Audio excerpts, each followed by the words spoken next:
Congresswoman, let's go back to the beginning. You were elected back in 2018. You were part of a record number of women to serve. Talk about your decision to run for Congress. Well, I was elected in 2018, and in part, my decision to run was based on recognition that I didn't like some of the circumstances of our political environment after the 2016 election, which I saw as divisive and angry and not always focused on policy. I got much more politically involved.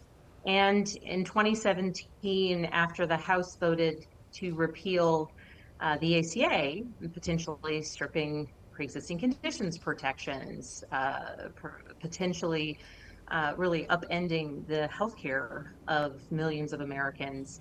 For me, that was such an example of decision making sort of by campaign bumper stickers as opposed to decision making based on facts and evidence and the needs of the American people. And so at that time, I decided that I thought we needed a representative who was far more accountable and focused on making informed decisions and working for all of their constituents, whether they voted for them or not. And so ultimately, I decided to run. And you know, I was elected, as you well know.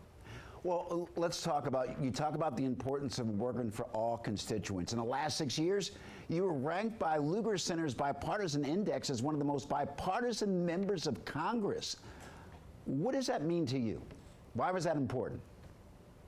Well, you know, that's a measurement that is used. But bipartisanship is more than just a label. It's more than just, you know, a Democrat who works for the Republicans or a Republican who works with Democrats.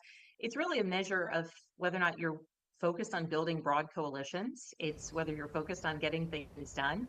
Certainly in any type of divided Congress or divided leadership structure at the federal level, yeah, or frankly, even when I was serving and, you know, my party had the majority in the House and the Senate and the presidency, there's still the 60 vote threshold to get through cloture on the Senate side. So, you know, for me, what it means is I did the hard work across all of my years in Congress of working with other people, finding common ground, building coalitions, getting bills passed and signed into law, both by Republican president and the Democratic president, passed in a Senate, both led by Republican leadership and Democratic leadership, and the same in the House of Representatives where I've served.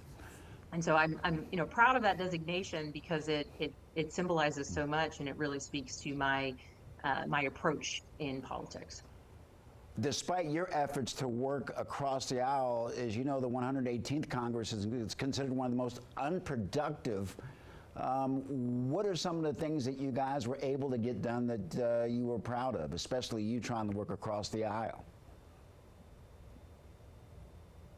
Well, so notably the 117th, just the last Congress was notably one of the most productive.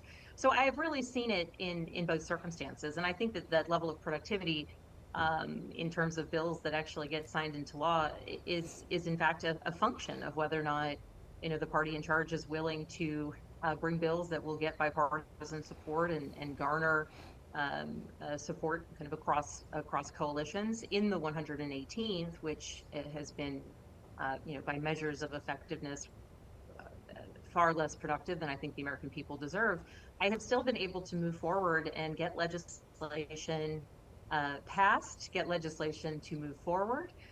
Notably, even this last week on Capitol Hill for me, as I finish out my term, we've got the Senate taking up a vote on a bill that I co-led in the House, and hopefully we'll see that move forward and get to the president's desk. And so, you know, unfortunately, at a time when there has been quite a bit of strife on Capitol Hill, the reality is we still have to do the business of governing and the business of funding the government and avoiding potential defaults along the way. And so I've been, you know, proud to be among those who've really been focused on the brass tacks of ensuring that Congress is doing its job, even if it's not at the pace or effectiveness level that I would otherwise want to see. Or, you know, where I speak here for the day.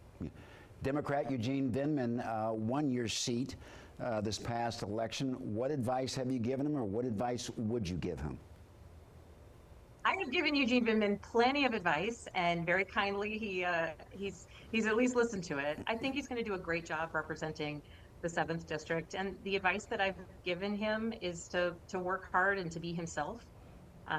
Every person in politics needs to make sure that I think the people they're representing know why they're doing it. Eugene really has a servant's heart and is committed to public service, and I think that that's something that when he's out and about across the district, making sure that people know that. They may not always agree with him on every decision he makes, every vote he takes, but if they know why he's pursuing a particular path or why he voted a particular way, it's been my experience that if people know that you're making a choice based on principle, or you're making a choice based on the sort of facts and evidence that you can speak to, that they not everybody will like the choice that you've made or the vote that you've taken, but I've garnered a lot of respect and had some really extraordinary conversations with constituents along the way.